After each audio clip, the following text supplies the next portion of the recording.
So now Mahaprabhu is in East Bengal preaching, and many devotees are coming. He's met Tapan Mishra and sent him to Varanasi, and now Mahaprabhu is perceiving the departure of Lakshmi Devi. She's left. No one knows that he knows it, but he does. And so he's going home. 23. Gare Aila Prabhu Bahu Lana Dhana Jana Tattva Jnane Koila Shachira Dukkha Vimochana.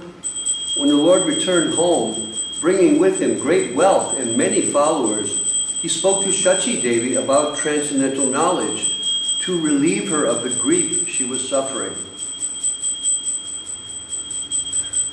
Stated in Bhagavad Gita, chapter 2, verse 13.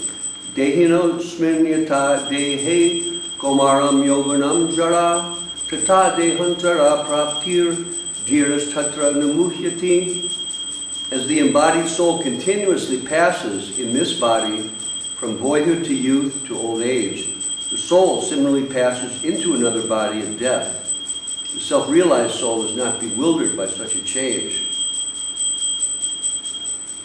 So these are valuable instructions, Prabhupada says, instructions that any sober man can understand, that the soul never dies, but always goes on to another body.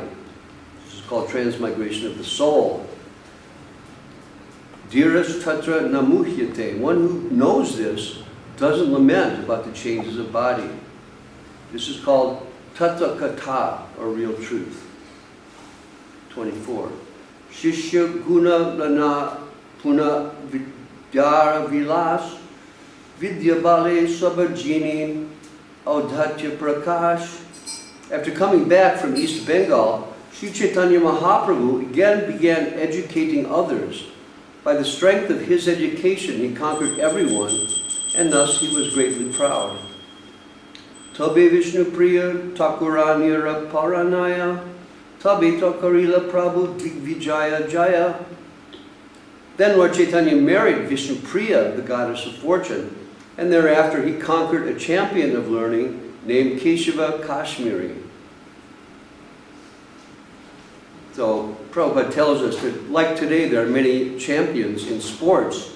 In the past, in the time of Mahaprabhu, the champions, the great people who are known all over the country, were the great pundits. And the big events were not sporting events, but rather they were duels between pundits, debating the conclusions of the Vedic scriptures. So Mahaprabhu defeated Keshava Kashmiri, and then he joined the Nimbarka Sampradaya in Vrindavan and wrote Kasturba Prabhava, commentary on Vedanta, that was the Vedanta Sampradaya's commentary, known as Parijata Bhashya. Keshava Kashmiri is listed in the disciplic succession of Nimbarka. And Prabhupada lists all 30 or so of the great devotees in the line from Nimbarka Acharya. So Prabhupada acknowledges this Nimbarka line is a bona fide line, and they have a little different conception of the ultimate rasa of Sri Krishna. I believe they believe Krishna is married to Srimati Radharani, like the Vallabhacharya people. 26. Vrindavana dasa iha karayachena vistara spurta nahi kori dosha gunara vichara. Vrindavan Das Thakur has previously elaborately described this. That which is clear need not be scrutinized for good qualities and faults. Se angsha kahi tare kara namaskara ya shuni digvijaya koila apana dikara. Offering my obeisances to Srila Vrindavan Das Thakur, I shall try to describe that portion of the Lord's analysis which, when he heard it, made the Digvijaya feel himself condemned.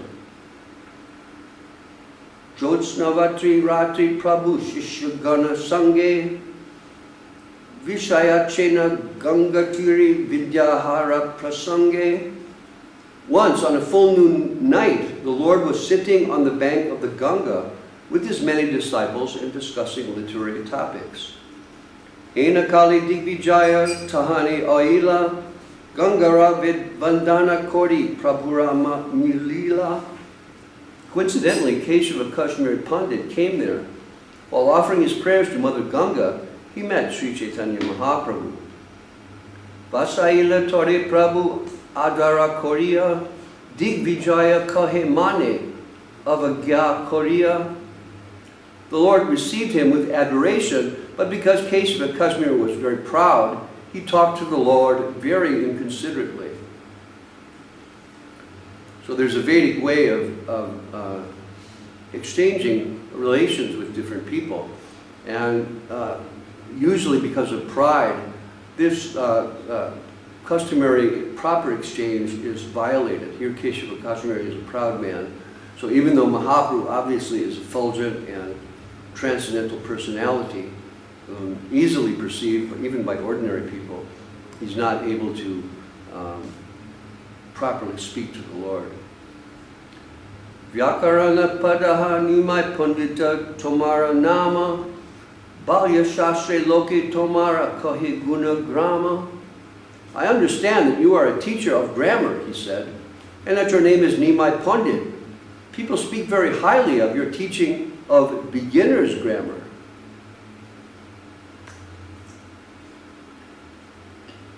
Prabhupada goes on to say, students were supposed to study grammar for 12 years, and then they would be able to enter into more detailed study of Sanskrit. So Keshava Kashmiri refers to Mahaprabhu as a teacher of grammar, meaning he's on a lower level, he's on a beginner's level. He sought the position of Nimai Pandit not at all comparable to his own.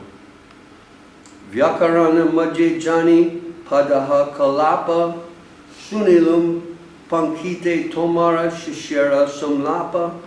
I understand that you teach Kalapa Vyakarana.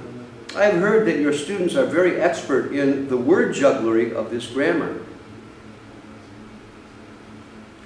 Most famous of the systems of Sanskrit learning are the systems of Paniki and Kalapa and Kaumudi grammars. There are different branches of grammatical knowledge, and the student of grammar is supposed to study them all in 12 years. Keshava Kashmiri indirectly taunted Lord Chaitanya Mahaprabhu by implying that although he was a great teacher of grammar, such grammatical jugglery of root meanings did not require great expertise. So he's trying to bluff the Lord from the very beginning, but the Lord replies as follows. Prabhu kahe vyakarana pundai abhimana kori shishyatena bhuje ami bhujaite nare. The Lord said, yes, I am known as a teacher of grammar, but factually I cannot impress my students with grammatical knowledge, nor can they understand me very well. So the Lord begins by presenting himself as subordinate to Keshava Kashmiri, and he flatters him as follows. Kaha tumi sarva shastre kavite pravina, kaha ami sabi shishu paduya navina.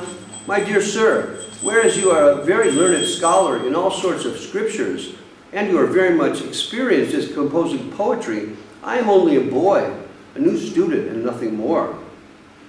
Tomara kavita kichu shunite hoemana, kripa kori kara yadi gangara varnana.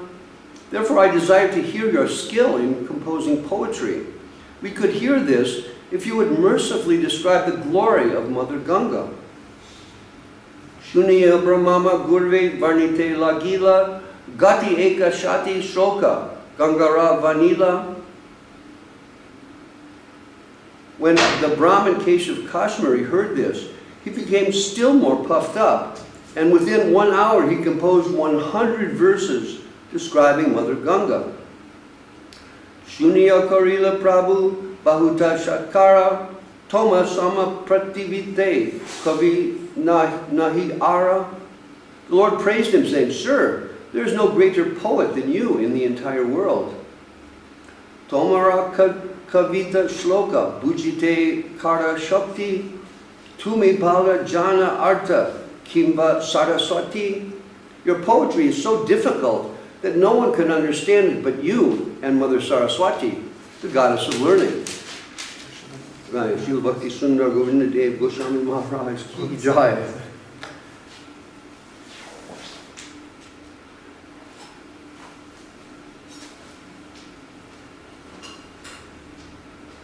So Mahaprabhu is replying sarcastically to Kesava Kashmiri. Because of his pride,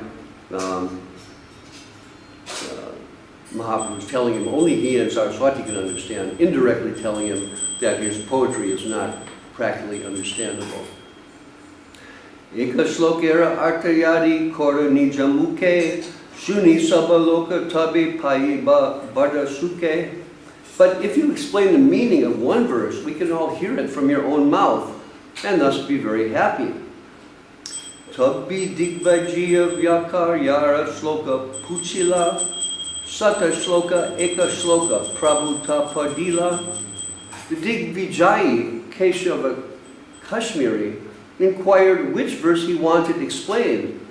The Lord then recited one of the 100 verses Kesava Kashmiri had compiled. Mahatvam Gangaya Shatatam Idam Babhuti Nitarim Yad Esha Sri Vishno's Charana Kamala Pati Subhaga Vidya Sri Lakshmi Twasura Narar Archa Charana Bhavani Bharturya Shirasi Vibha Adbhuta Guna. The greatness of Mother Ganga always brilliantly exists. She is the most fortunate because she emanated from the lotus feet of Sri Vishnu, the personality of Godhead. She is a second goddess of fortune, and therefore she is always worshipped, both by demigods and by humanity. Endowed with all wonderful qualities, she flourishes on the head of Lord Shiva. E shlokera artakara prabhu yadi baila, vismitihana digvijaya prabhure puchila. When Lord Chaitanya Mahaprabhu asked him to explain the meaning of the verse, the champion, very much astonished, inquired from him as follows. Jana Jivata Praya Ami Shloka Paudila Taramade Shloka Tumi Kaiche Kante Koila. I recited all the verses like the blowing wind. How could you completely learn by heart even one among those verses? Prabhu Kahi Devera Vari Tumi Kavi Vara Aiche Devera Vare Kehu Haya Shruti Dhara. The Lord replied, by the grace of the Lord, someone may become a great poet, and similarly, by his grace, someone else may become a great Shruti Dhara, who can memorize anything immediately. In this connection, Shruti Dhara is a very important word. Shruti means hearing, and Dhara means one who can capture. Formerly, before the beginning of Kali Yuga, almost everyone, especially among intelligent men, the Brahmins, were Shruti Dharas. As soon as a student heard any of the Vedic wisdom from his master, he would remember it forever.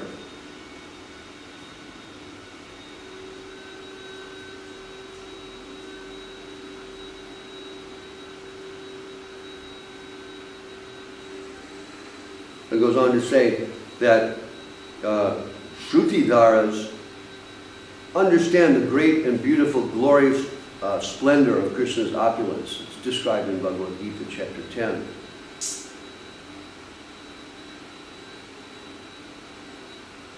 So Kesava Kashmiri was a great poet by the grace of Saraswati, and Mahaprabhu is saying that by the grace of the Supreme Personality of Godhead, he could become a Shruti Dhara and memorize anything simply by hearing it.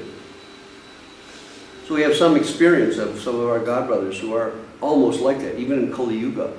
In Kali Yuga, everyone has blocked memory, and we have difficulty remembering even the simplest of shlokas. But some, by the higher grace of the Lord, as it's said here, can immediately understand and learn a shloka just by hearing it. Yeah, Goswami Maharaj. Slokera artha kola vipra poya santosha, Prabhu kahe kaha slokera kiba guna dosha. Satisfied by the statement of Lord Chaitanya Mahaprabhu, the Brahmin, Keshav Kashmiri, explained the quoted verse. Then the Lord said, now kindly explain the special qualities and faults in this verse.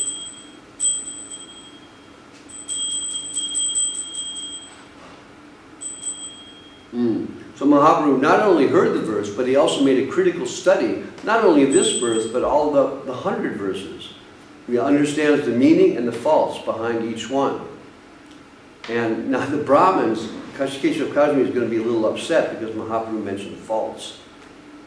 And within 1 hour he composed 100 slokas, very long, complicated Sanskrit slokas, that, one of which I just recited. Viprakai sloka nahi doshera abhasa upamalankara guna kichu anuprasa. The Brahmin replied, there is not a tinge of fault in that verse. Rather, it has the good qualities of similes and alliteration.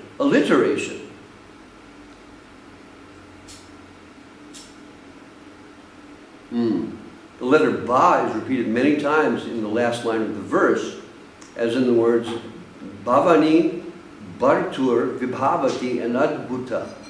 Such repetition is called anuprasa, or alliteration.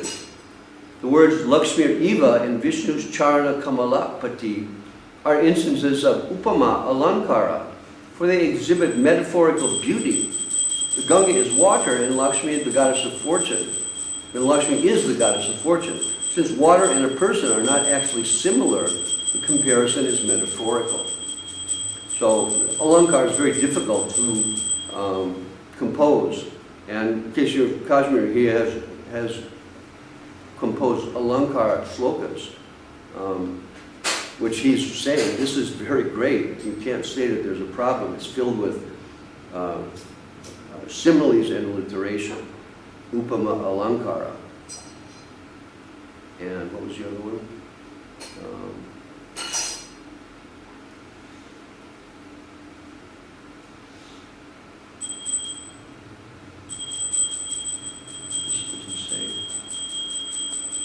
Okay, 47. Prabhu kahena kahiyadi nakaraha rosha, kaha tomara e sloka kiba ache dosha. The Lord said, my dear sir, I may say something to you if you will not become angry. Can you explain the faults in this verse? Pratibara kavya tomara devata santoshe, balamate vicharile jani guna doshe. There is no doubt that your poetry is full of ingenuity and certainly has satisfied the Supreme Lord. Yet, if we scrutinizingly consider it, we can find both good qualities and faults. Tate bala kori sloka karaha vichara, kovi kahe ye kahile se veda sara. The Lord concluded, now therefore, let us carefully scrutinize the verse.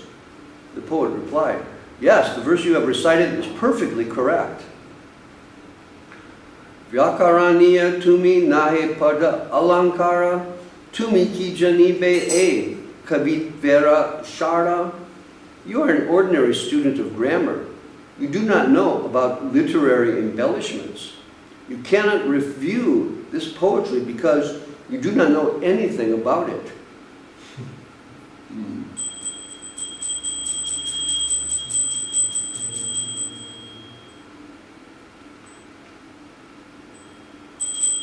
I once showed a Sanskritist in South India some of Srila Maharaj's writings, and he said, yes, this is very high alankara writings.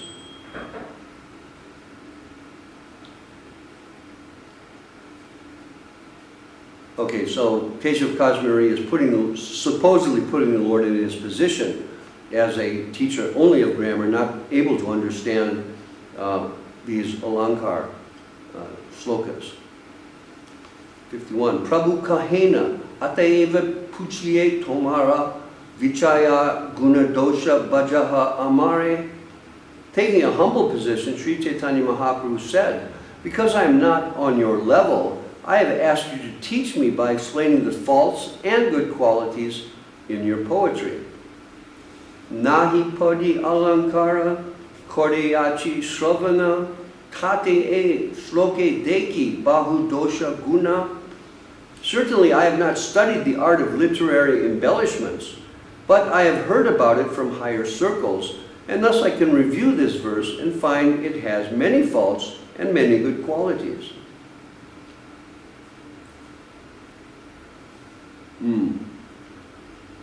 Karyatri Shravana, I have heard it, in the sense that hearing is more important than directly studying or perceiving.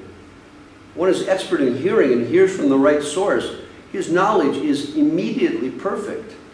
This process is called Shrauta Panta, or acquisition of knowledge by hearing from authorities. All Vedic knowledge descends through hearing.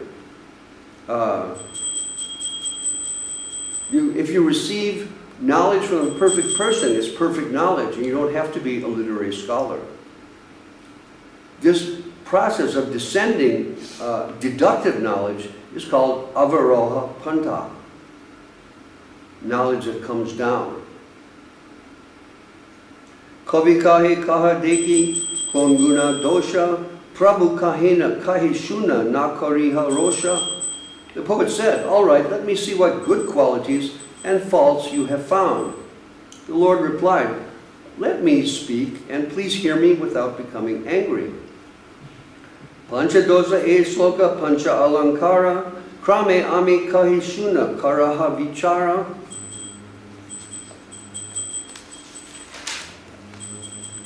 My dear sir, in this verse there are 5 faults and 5 literary ornaments.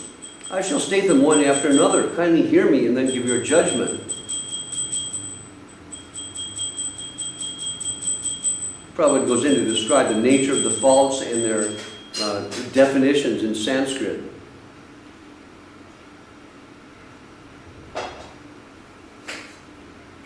Third fault, the fourth fault, puna ukti, redundancy. Okay, now Mahaprabhu is going to list them.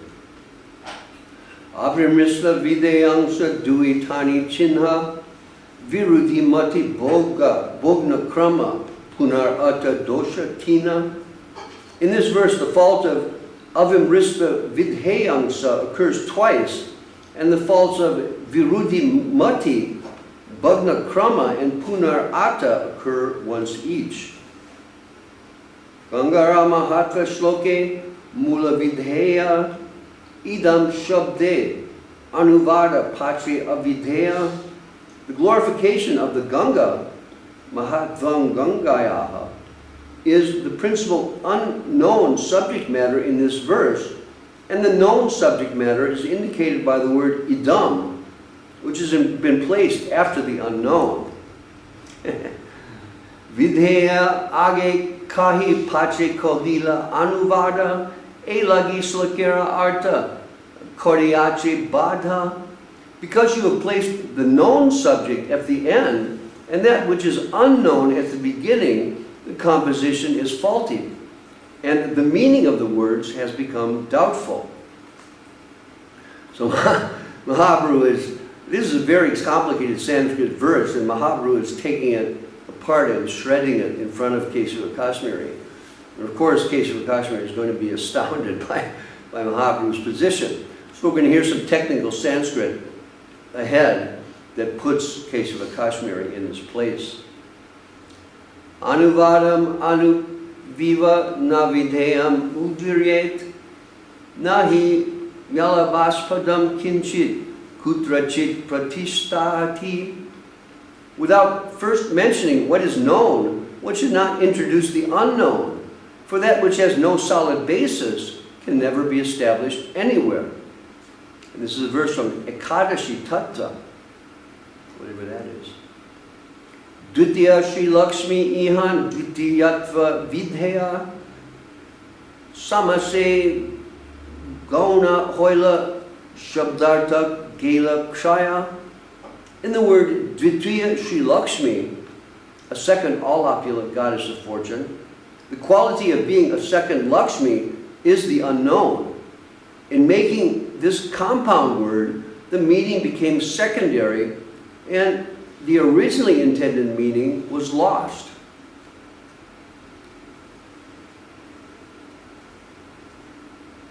So Mahaprabhu is describing how he stated that the quality being a second Lakshmi becomes unknown by the grammatical composition of the word.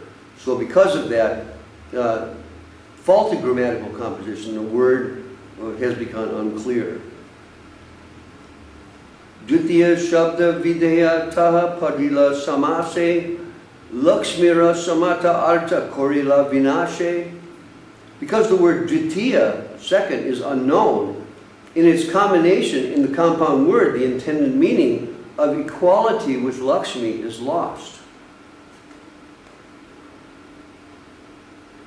So you don't know the nature of the second. So the intended quality of that Lakshmi is not known. Avimrishta Vedayangsa Edoshara Nama Ara Eka Dosha Ache Shuna Savadhana. Not only is there the fault Avimrishta Vidhayangsa, but there is also another fault which I shall point out to you. Kindly hear me with great attention.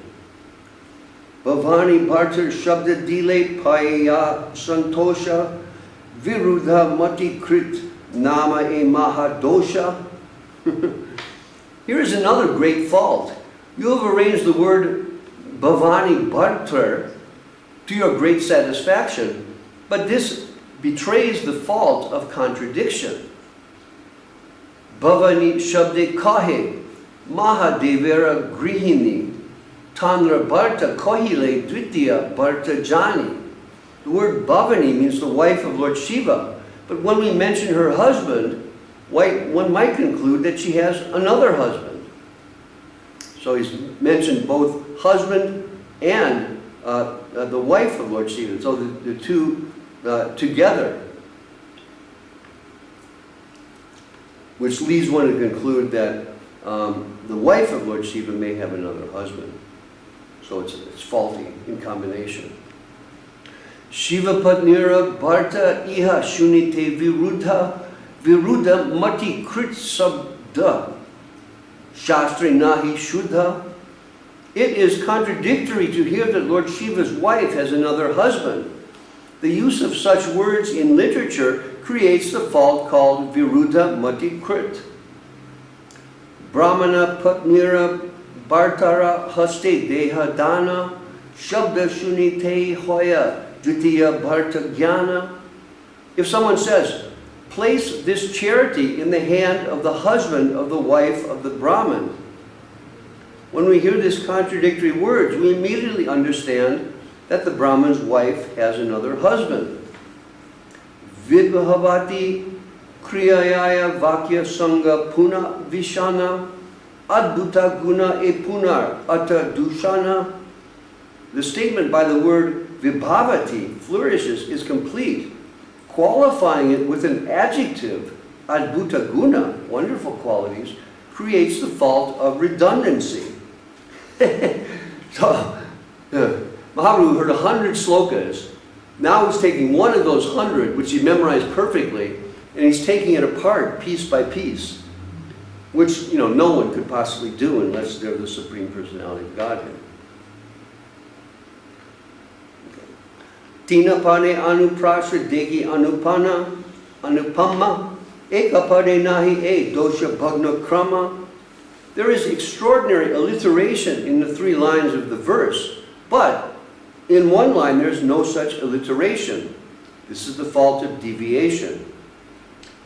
Yadyapi e shloka ache pancha alankara e pancha dosha shloka koila charakara.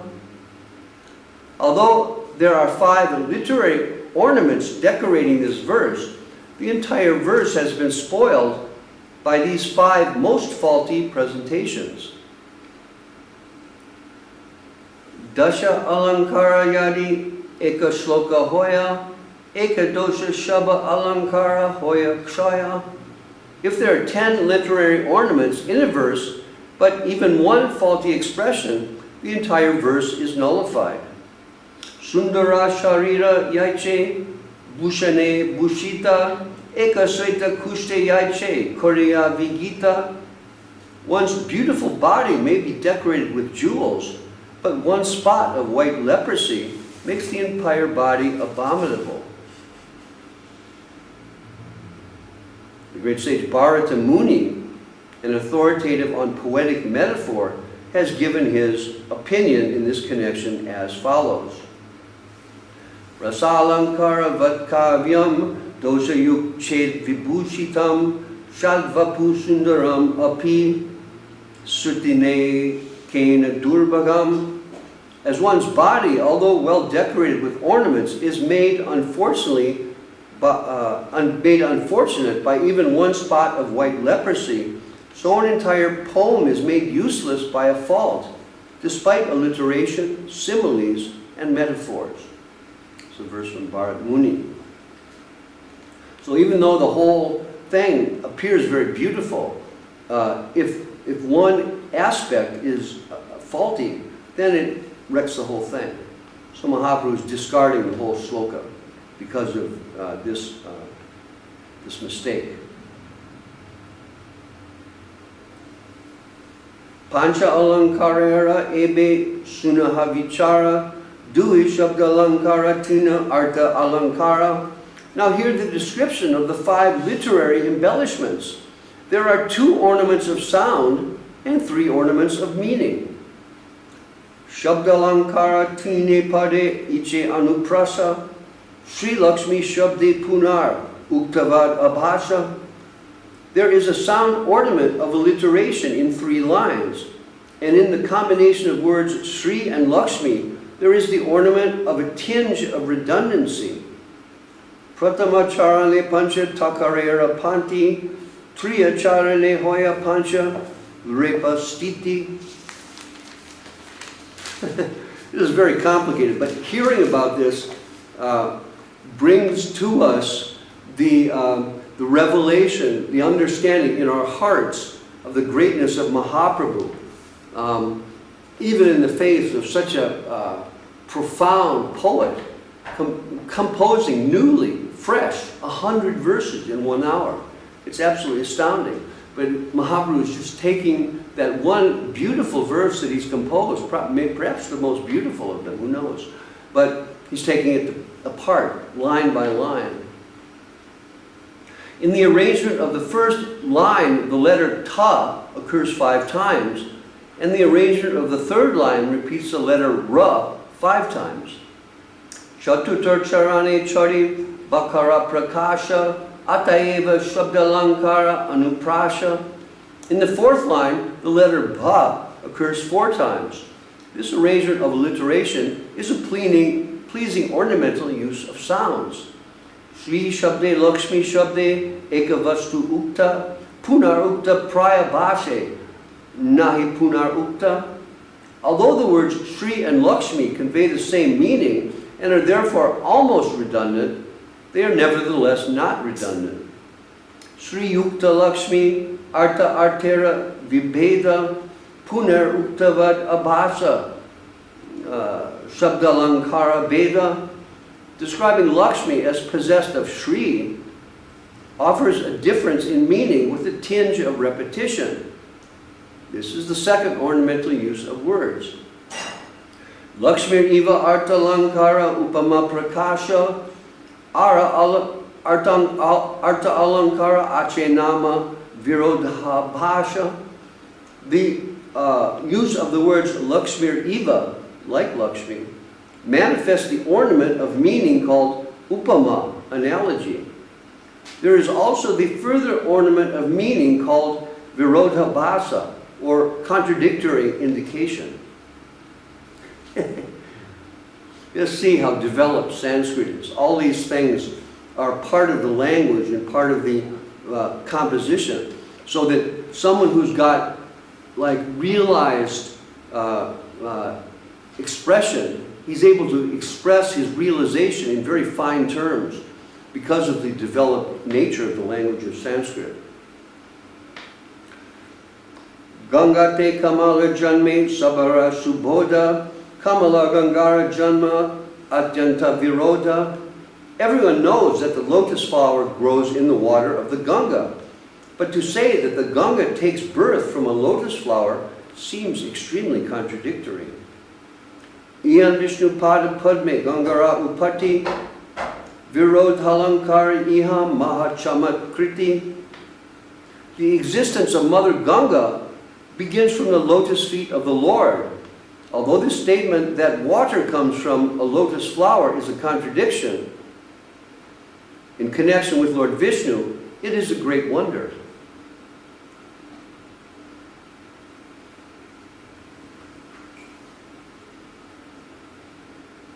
Oh, I see, okay.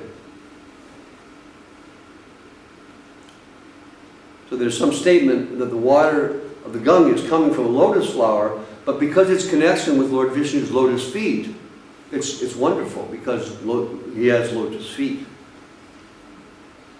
Ishvara chintya shaktya gangara prakasha ihate viroda nahi viroda abhasha. In this birth of the Ganga, by the inconceivable potency of the Lord, there is no contradiction, although it appears contradictory. Prabhupada says the central point of all Vaishnava philosophy is to accept the inconceivable potency of Lord Vishnu. So what sometimes appears contradictory from a material viewpoint is understandable in connection with the Supreme Personality of Godhead, because he can perform inconceivable activities by dint of his own potency. So this puzzles material scientists.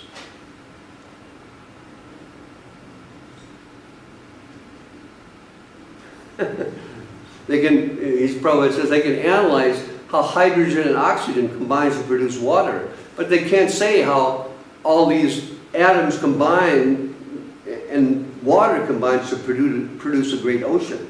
They don't know where it comes from. Their thesis is that life comes from matter. So Prabhupada goes on to say, like Srila Sridhar Maharaj has developed in Subjective Evolution of Consciousness, that consciousness brings about matter. Scientists cannot perfectly explain where the chemicals of the world are manufactured, but one can explain this perfectly by accepting the inconceivable energy of the Supreme Lord.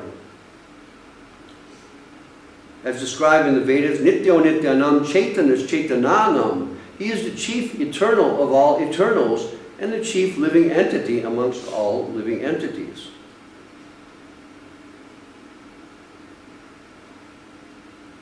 Okay, so Krishnadas Kaviraj tells us that as soon as we accept this inconceivable potency of the Lord, then there's nothing that can contradict our belief, our experience.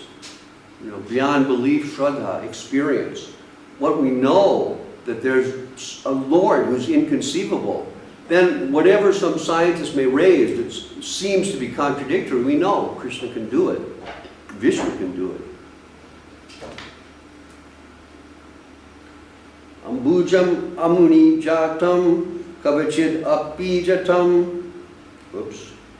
Ambujat ambu murabidi tad viparitam padambojo maha nadi jata. Very long Sanskrit, I lost the meter. Everyone knows that the lotus flower grows in the water, but water never grows from a lotus. All such contradictions, however, are wonderfully possible in Krishna. The great river Ganga has grown from his lotus feet.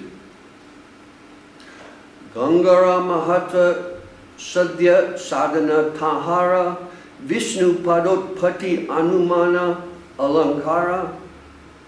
The real glory of Mother Ganga is that she has grown from the lotus feet of Lord Vishnu. Such a hypothesis is another ornament called Anumana. Stula e pancha dosha pancha alankara Shukshma vichariye yadi achaye apara.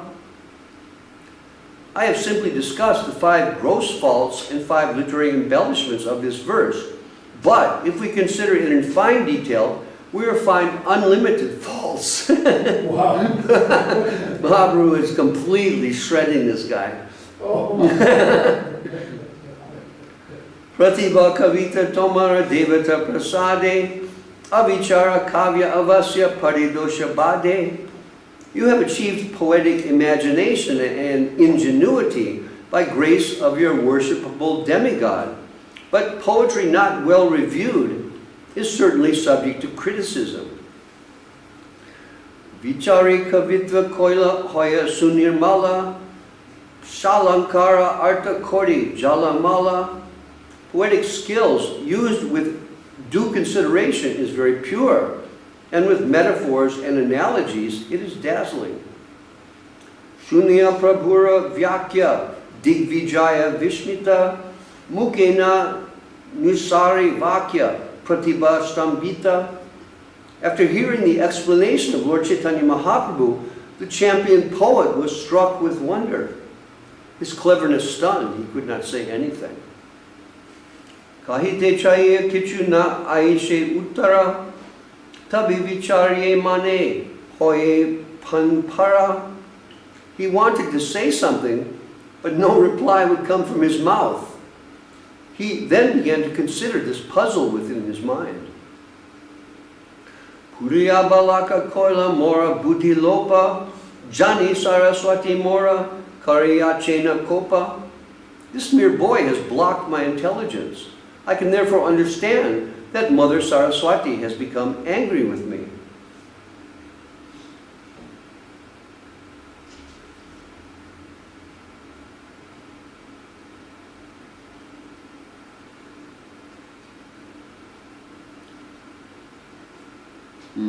So Prabhupada says, Mother Saraswati created this situation to favor the champion Pandit so that he might surrender unto Lord Chaitanya.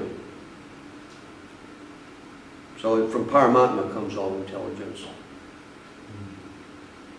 Ye vyakya korila se munashira nahi shakti nimani muke rahi bali apana saraswati. The wonderful explanation of the boy could not have been possible for a human being. Therefore Mother Saraswati must have spoken personally through his mouth.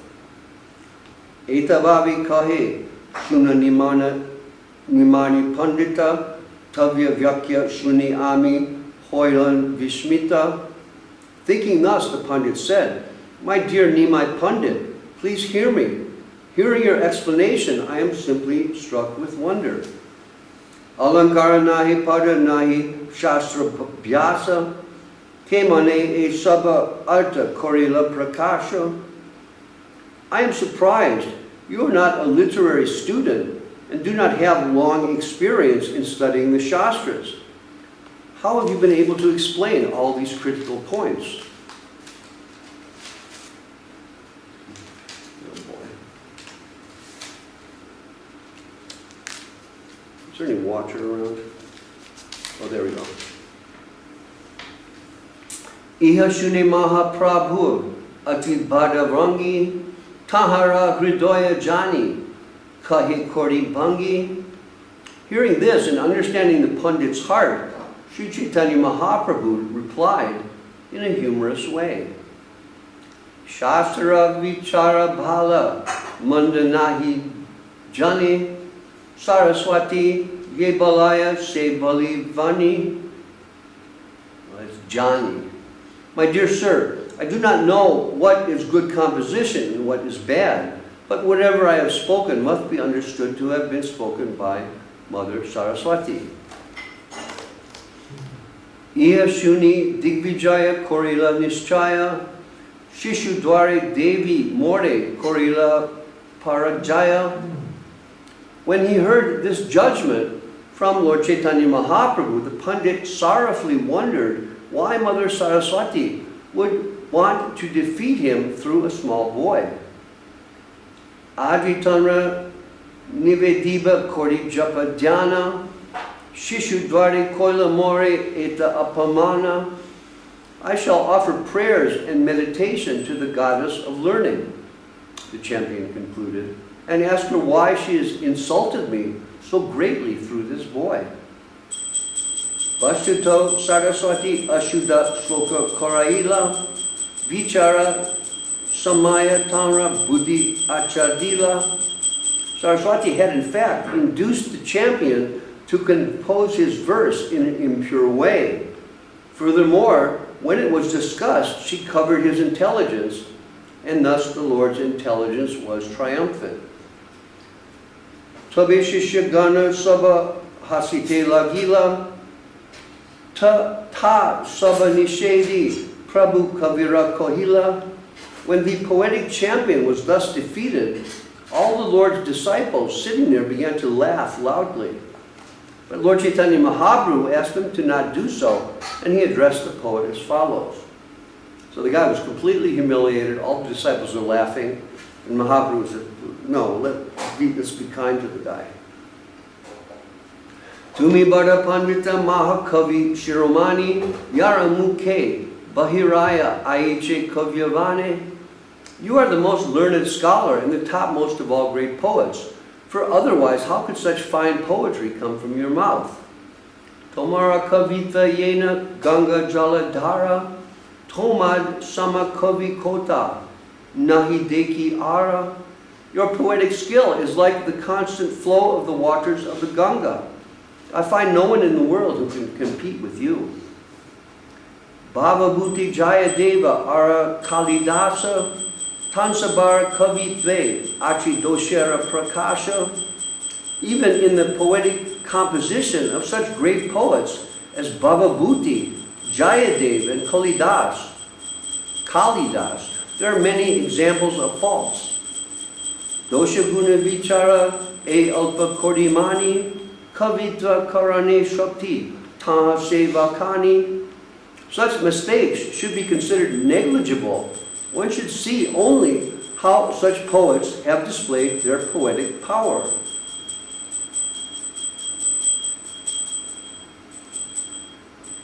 Srimad Bhagavatam, 1st canto, 5th chapter, verse 11, it is said, Tagvag Vishardo Trinatagra Viplavo Yasmin Pratislokam Abhadavat Api Namanyadat Tanyaso Yasho Nikaniyat Srinvanti Gayanti Grinati Sadhavaha. In explaining the glories of the Lord, inexperienced men may compose poetry with many faults, but because it contains glorification of the Lord, great personalities read it, hear it, and chant it.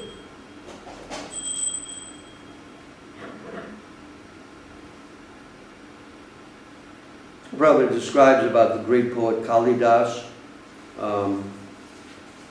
during the time of Maharaj Vikramaditya. He was the state poet and composed 30 or 40 Sanskrit dramas that are well known among Sanskritists, and even in India today they're still performed.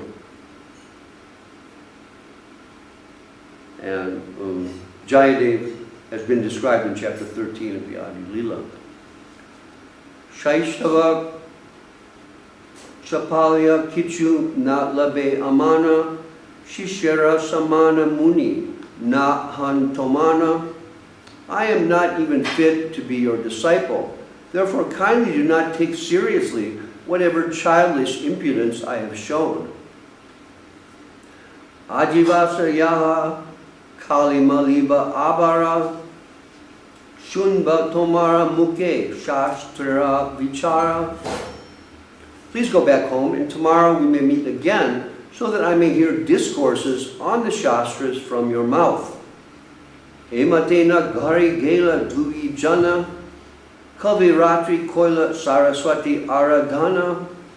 In this way, both the poet and Sri Chaitanya Mahaprabhu went back to their homes, and at night the poet worshipped Mother Saraswati. Saraswati Swapne Tanre Upadesha Koila Sakshat Ishvara Kori Prabhuke Janila. In a dream, the goddess informed him of the Lord's position, and the poetic champion could understand that Lord Chaitanya Mahaprabhu is the Supreme Personality of Godhead himself.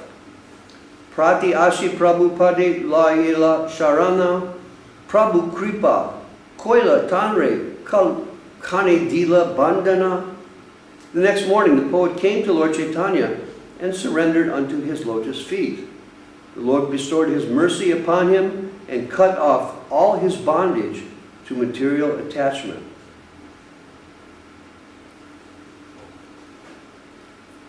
Krishna says, surrendered me in all instances. This was advocated by Sri Chaitanya Mahaprabhu in Bhagavad Gita, 4th chapter. Tyaktvam deham punar janma naitimam eti aso Arjuna. One who is favored by the Lord is freed from material bondage. Bhagyavanta digvijaye sapala jivana vidya bale poila mahaprabhura charana. The poetic champion was certainly most fortunate. His life was successful by dint of his vast learning and erudite scholarship, and thus he attains the shelter of Lord Chaitanya Mahaprabhu. Narottam Das Thakur has sung that the best qualification for taking shelter of the lotus feet of Lord Chaitanya is to be the most fallen, because the Lord came specifically to deliver the fallen souls. In this age there are few scholars. Almost everyone is a fallen meat eater, drunkard, woman hunter, or gambler. Such persons are never considered learned scholars, even if they pose as such. So Mahaprabhu came for the lower class of men, but they think they don't need him. And thus these so-called scholars don't take the Krishna consciousness. So to have false learning, think you're a scholar, is a disqualification for entering into the higher, subtle knowledge of Krishna consciousness. But here, in the previous times, was a poetic champion who was at least honest and accepted his defeat and surrendered to Lord Sri Chaitanya Mahaprabhu. Adi-lila varnicharena vrindavana dasa ye kichu vishesha iha korila prakasha. Srila Vrindavan Thakur has described all these incidents elaborately. I have only presented the specific incidents he has not described. Jai Mahaprabhu. Giridhari Ju Ki Jai. Chaitanya Gosanira Lila Amritira Dhara Sarvendriya Tripta Hoya Shravane Yahara. The nectarine drops of Sri Chaitanya Mahaprabhu's pastimes can satisfy the senses of everyone who hears them. Tripta, satisfied. Sarva Indriya, all the senses, just by Shravana, hearing about Chaitanya Gosanira Lila, the pastimes of Lord Chaitanya. This so compact and perfect verse by Srila Krishnadas Kaviraj. You just hear the nectarine pastimes of Lord Chaitanya Mahaprabhu, and those, just by allowing the sound to enter the ears, will become purified. This, Prabhupada spoke earlier about the special position of hearing, Shravana, as opposed to reading or memorizing or learning in different ways. If we hear the sound, it enters through the ear and pierces the covering of illusion. And so gradually, with the many arrows of the pastimes of Lord Chaitanya Mahaprabhu, will break up the covering of the illusory energy. This is the conclusion of Srila Krishnadas Kaviraj Goswami. Sri Rupa Raghunatha Padi Yara Asha Chaitanya-Charitamrta Kahe Krishna Dasa. Praying at the lotus feet of Sri Rupa and Sri Raghunath, always desiring their mercy, I, Krishna Das, narrate Sri Chaitanya-Charitamrta, following in their footsteps. Thus end the Bhaktivedanta purports to Sri Chaitanya-Charitamrta, Adi-lila, 16th chapter, describing the pastimes of the Lord in his childhood and youth.